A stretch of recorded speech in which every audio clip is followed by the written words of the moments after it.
Bonjour à tous. Alors aujourd'hui, je vais vous présenter une pince multifonction qui est tout à fait similaire à la pince Laserman Surge qui existe déjà depuis de nombreuses années maintenant. Voilà, c'est une pince que j'utilise depuis 5 ans de manière assez intensive, que ce soit au boulot ou de manière personnelle. Donc j'ai vraiment adoré cette pince. Mais voilà, je voulais en changer parce que comme vous pouvez le voir, je l'ai vraiment utilisée. Donc pour ceux qui connaissent, hein, voilà, par exemple, cette lame, normalement elle est allongée ici, mais je l'ai cassée. Voilà, bon, bah, j'ai fait un peu le con avec. Hein, ça arrive au bout de 5 ans, le bout a cassé. Donc pour autant, je l'ai gardé. Hein, c'est toujours utilisable. Mais voilà, elle commençait à se faire un petit peu vieille. Le ciseau, vous voyez, il commence à être plus très fonctionnel, hein, voire même plus fonctionnel du tout. Pareil, je ne sais plus comment je l'ai cassé, mais je sais que j'avais fait le levier un moment avec, vite fait pour soulever un truc, et puis le truc il a pété. Bon, bah, voilà, j'ai fait le con, écoutez, ça arrive.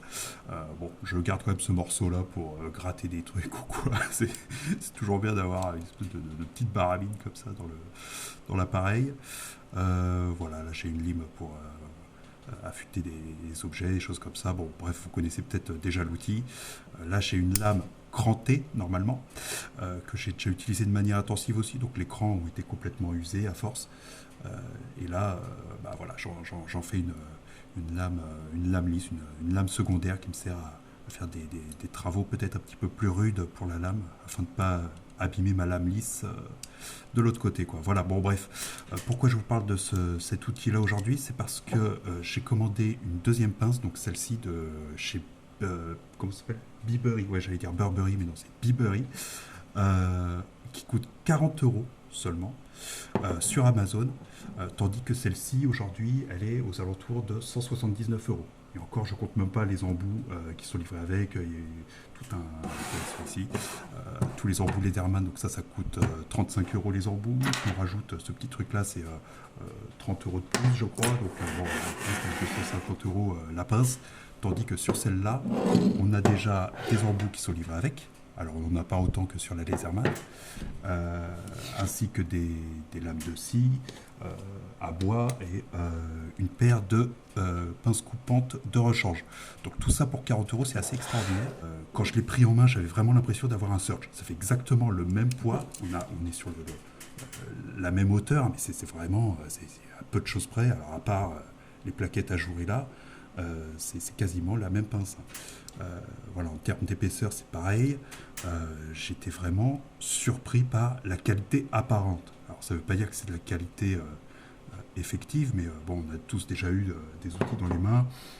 On le prend, on se dit, ouais, bon, ok, celle-là elle coûte 179, celle-là elle coûte 40, mais ça se sent qu'elle coûte 40, ça se voit que c'est un petit peu de la merde, hein, pour parler franchement.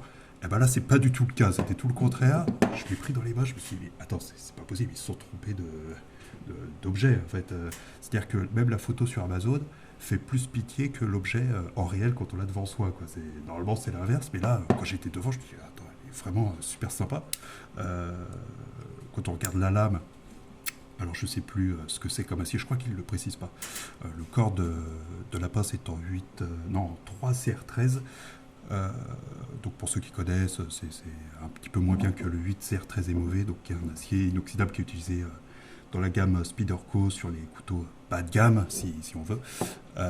Et la lame, alors peut-être qu'elle est en 3 CR aussi, mais je crois que c'est pas précisé hein, ni dans la notice ou sur les sites et tout, ils précisent pas. Donc généralement quand ils précisent pas le type d'acier, c'est pas terrible. Mais ici, visuellement déjà, on est sur quelque chose vraiment de similaire à celle du Laserman qui était du 420 HC, donc qui était quand même un assez bon acier. Bon, c'était pas un acier ultra robuste non plus, hein, mais voilà, c'était quand même sympa.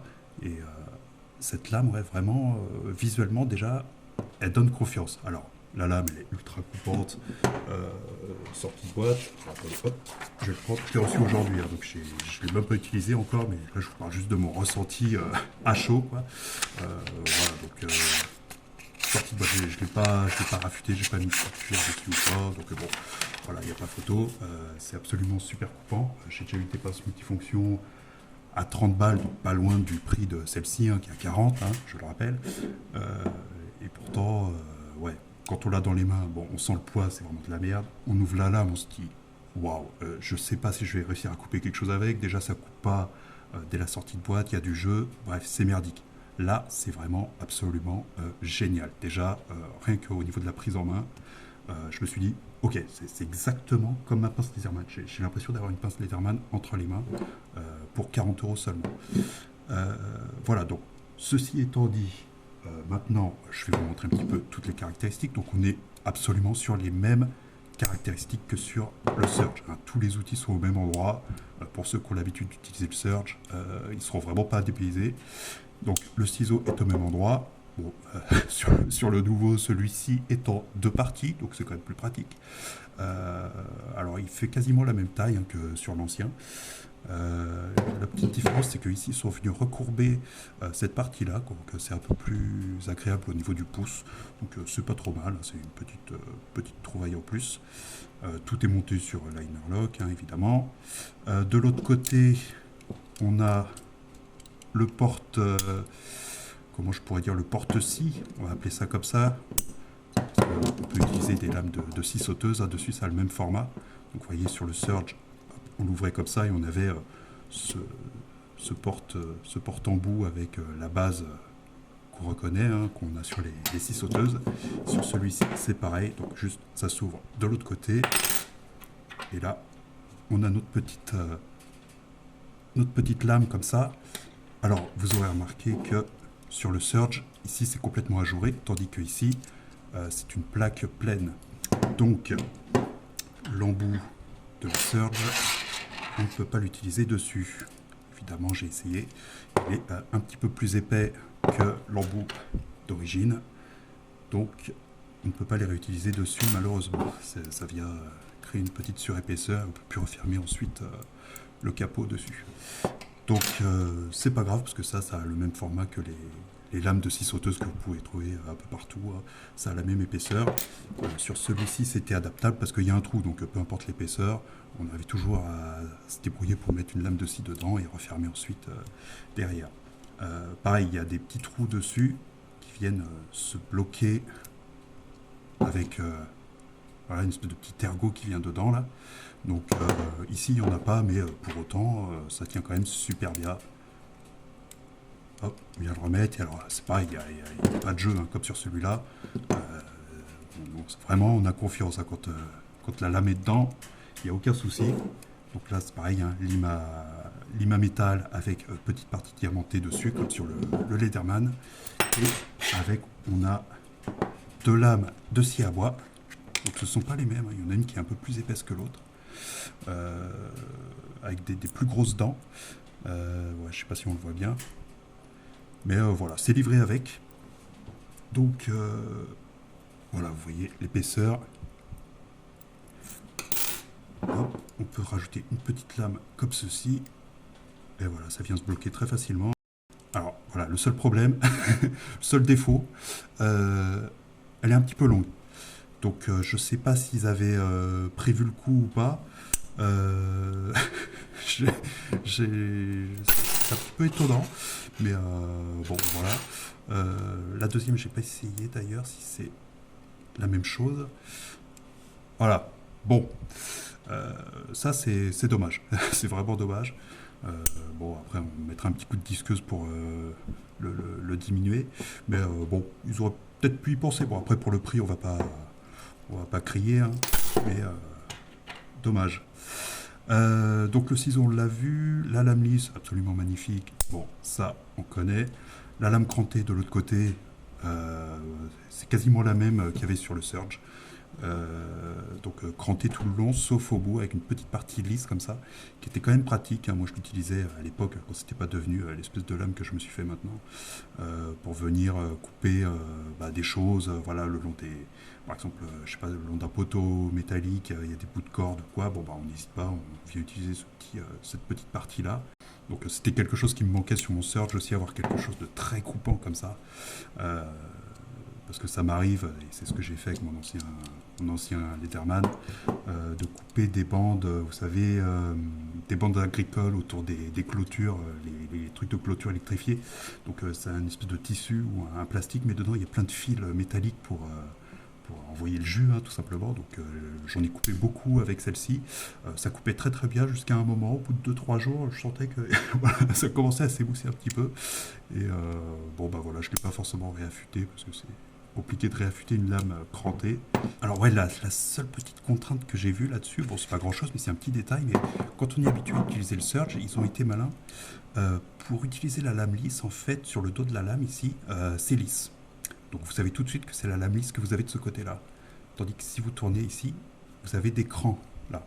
Donc vous sentez tout de suite au niveau du pouce et vous savez que c'est la lame crantée que vous sortirez.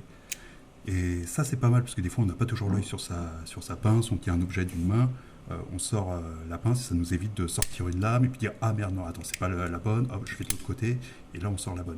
Donc, moi, j'avais toujours ce petit réflexe de passer mon pouce dessus et me dire bon, ok, c'est la lame lisse, hop, je la sors et je sais que c'est la bonne lame. Donc, sur celui-ci, bah, il n'y a pas ce petit détail là, donc bon, c'est pas grave. Un petit coup de lime triangulaire, je vais faire trois encoches et puis voilà, ça fera l'affaire. Donc maintenant, on va passer à l'ouverture. Donc l'ouverture est vraiment très robuste, hein. Sur le bipuri, là, pour l'ouvrir, c'est assez sportif, hein. Et dans un sens, tant mieux, hein. Puis je pense que ça va se débloquer un petit peu avec le temps.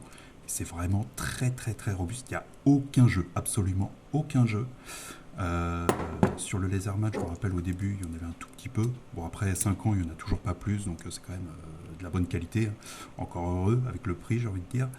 Mais voilà, quand on l'ouvre, c'est pareil, hein. C'est une copie conforme, quasiment. Au niveau de l'ouverture de la pince, euh, on est sur quelque chose d'à peu près similaire. Elles s'ouvrent toutes les deux à peu près de la même largeur. C'est légèrement plus ouvert pour la Laserman, mais voilà, rien de dramatique. Euh, voilà, donc les mâchoires sont changeables, hein. C'est livré avec, hein. Je ne sais plus si je l'ai dit, mais voilà, avec on a une paire de lames de rechange avec les vis et puis les petits outils pour le démonter, évidemment. Euh, donc voilà, la pince, rien à dire dessus, ça s'ouvre très très bien. Pareil, bon, hein, pas de ressort, mais bon, quand on a l'habitude, voilà, on a juste à l'utiliser comme ça. Euh, voilà pour la pince. Alors sur les Laserman, oui, vous avez euh, deux petites pinces pour sertir les fils électriques. Et sur celui-ci, vous en avez un aussi. Alors vous en avez juste un seul. Vous avez, on va dire, la grosse pince à sertir, tandis que sur le Surge, vous en aviez deux. Vous aviez, voilà, en bas une partie assez grosse et encore plus haut, une partie qui vient complètement se refermer. Bon, voilà, c'est le petit détail, hein. Moi, je vous montre tout. Après, honnêtement, je m'en suis pas beaucoup servi. Donc ensuite, sur le côté, alors ça, on verra ça peut-être après. Euh, Ici, on a la même chose que sur le Surge. Encore une fois, c'est vraiment dans le même ordre, au même endroit. Ils ont vraiment copié trait pour trait la pince. Tant mieux, parce que c'était vraiment très très bien. Puis bon, j'ai l'habitude de l'utiliser, donc moi ça me va très bien. On a exactement la même chose ici. Alors le seul truc, c'est que le tournevis plat ici est peut-être un peu plus fin que sur le Letterman. Et alors, l'autre côté, ce qui fait la grosse nouveauté de cette pince par rapport au Surge, et qui doit intéresser pas mal de gens, c'est son porte-embout, qui, par rapport au Surge, admet des embouts classiques. Donc des embouts voilà, qu'on a tous chez nous pour la perceuse, des choses comme ça. Donc là, vous voyez, il y en a un de chaque côté. Alors j'ai déjà vu des tests de personnes voilà, qui testaient cette même pince. Ils ont oublié de mentionner une chose, c'est que en fait ce porte-embout là est peut-être le gros défaut de cette pince, c'est que je vais vous montrer ça tout de suite. Là, je vais utiliser un embout donc classique. C'est que ce porte-embout en fait n'a pas d'aimant ou de petites bagues à l'intérieur pour retenir les embouts classiques. Donc, vous voyez, ça nage vraiment dedans. Et il vous suffit juste de le mettre un peu comme ça. Voilà, on tapote à peine dessus et le truc il sort quoi, en fait. Il est pas retenu du tout. Là, j'ai pris les embouts classiques, donc l'embout du Lederman. Bon, alors vous avez deux choix, enfin deux possibilités. Soit il y a une petite bague à l'intérieur qui vient retenir l'embout avec les petites encoches qu'il y a ici, hein. Donc voilà. Ou alors vous avez des embouts comme ça, des porte-embouts plutôt avec une partie aimantée au bout, comme ce qu'on a sur les perceuses hein, généralement.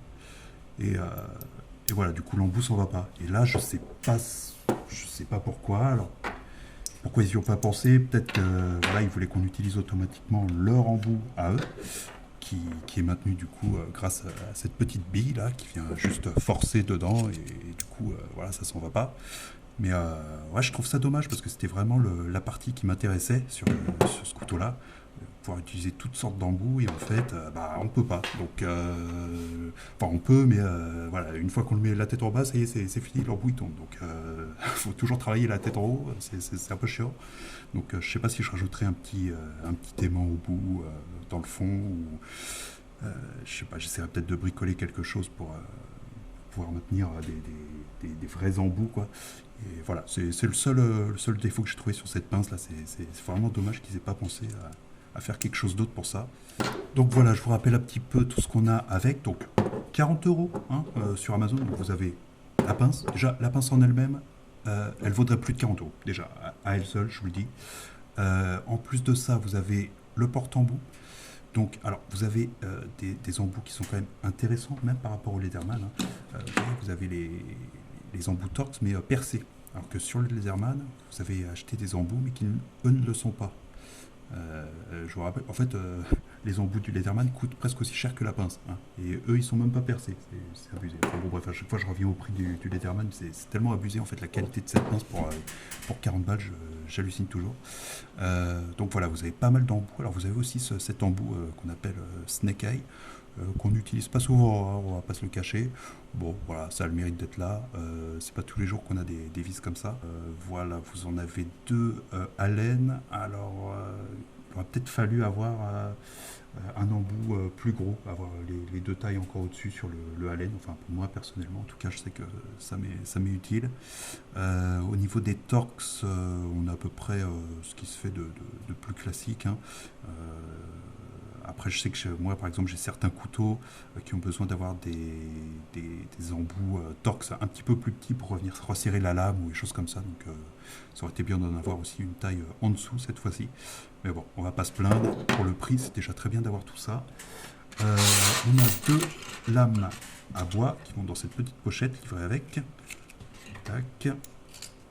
En parlant de pochette, d'ailleurs, il est livré avec une pochette aussi. Bon, c'est comme le Leatherman, il avait une pochette aussi à la base.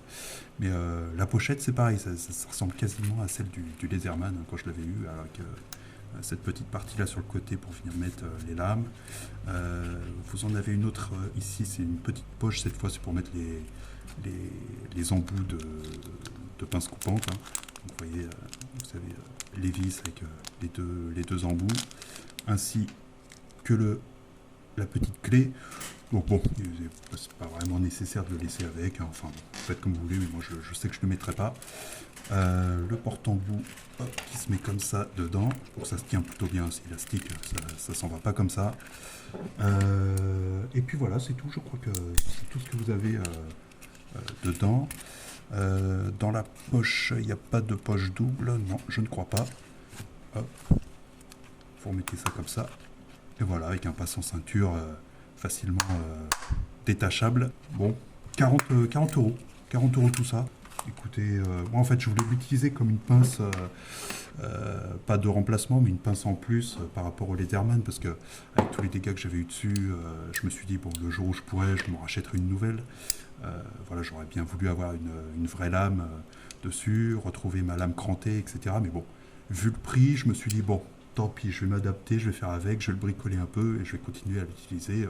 Elle me sert encore beaucoup aujourd'hui. Mais voilà, donc du coup, je vais acheter celle-ci. Sur tous les tests que j'avais vus, ils considéraient que c'était la nouvelle Leatherman et tout. Bon, je me suis dit, bon, c'est un peu du marketing et tout ça. Quand je voyais les photos sur Amazon, comme je vous ai dit, en fait, l'image me paraissait un petit peu cheap. En fait, je me suis dit, bon, il y a pas mal de choses dedans. Moi, ça m'intéressait. Il y avait la lame crantée, le porte-en-bout. Je dis, bon, allez, ça fera l'affaire pour 40 balles. Au pire, si c'est de la merde, bon, bah, tant pis. Et puis, j'aurais acheté ça pour rien. Mais là, je pense sérieusement à l'utiliser comme ma pince principale parce qu'elle est vraiment extraordinaire. C'est exactement la même que la Leatherman pour 5 fois moins cher, quoi. On a énormément de choses avec. Franchement, je vois pas d'autres pinces dans le commerce qui auraient pu m'attirer. Je voulais changer avec d'autres pinces, même d'une autre marque. J'ai vu des SOG qui avaient l'air pas mal. Il y a Sherbet aussi qui en faisait des sympas. Mais à chaque fois, il manquait quelque chose. Soit il n'y avait pas la lame crantée, soit il manquait le ciseau, soit il n'y avait pas de porte-en-bout, il y avait une espèce de Fire Steel ou quoi. Bon, moi, j'en avais pas l'utilité. Hein. Euh, Moi, il me fallait vraiment tout ce qu'il y avait sur la Letterman. Mais la seule chose qui me bloquait, c'était le prix. Et ben, là, j'ai absolument tout. J'ai une Lederman pour 40 euros. Après avoir dans le temps comment ça se passe, mais honnêtement, vu déjà l'aspect extérieur, je pense que ça peut durer un certain moment. Hein. Alors ça se trouve, d'ici une semaine, je vais vous faire une vidéo. Bon, j'ai cassé ma pince, j'ai voulu, je sais pas, serrer un boulon, ça s'est pété carrément à la base ici, j'en sais rien, ça se trouve, c'est vraiment de la merde, mais rien qu'au niveau du poids, du fait qu'il n'y a pas de jeu dans les lames, dans les éléments, etc., franchement, ça vaut largement le coup. Donc, bah voilà, écoutez, si vous êtes intéressé, vous avez tous les liens en description. Sachez qu'il y a une version dorée que personnellement je trouve dégueulasse. Et puis une autre version avec les parties, vous avez le corps en gris et puis toutes les autres parties en noir. Bon, je suis pas forcément fan parce que bon, on coupe à peine deux trois trucs avec, ça y est, ça commence déjà à faire des marques dessus. Ça se voit que ça s'use, donc c'est pas terrible. Moi, je préfère quand c'est full inox comme ça.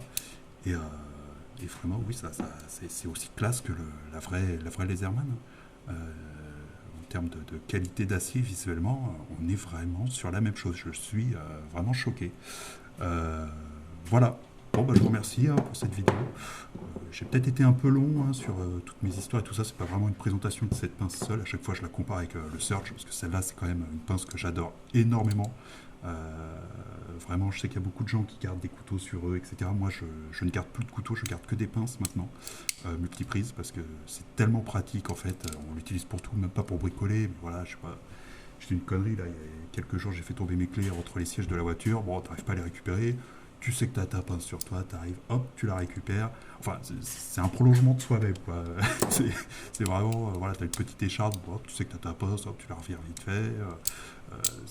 C'est tellement, tellement pratique. Euh, voilà, moi j'adore avoir ce genre d'outils sur moi, donc voilà, j'ai comparé avec celle-ci que j'avais déjà depuis 5 ans, et là, quand j'ai celle-là dans les mains, j'ai l'impression d'avoir exactement la même. Dire 40 balles pour tout ça, ouais, et ils sont très forts, ils sont très très forts, franchement. Bon voilà, bon je vous laisse, merci, laissez un petit like si vous avez aimé, et je vous dis à la prochaine, ciao ciao.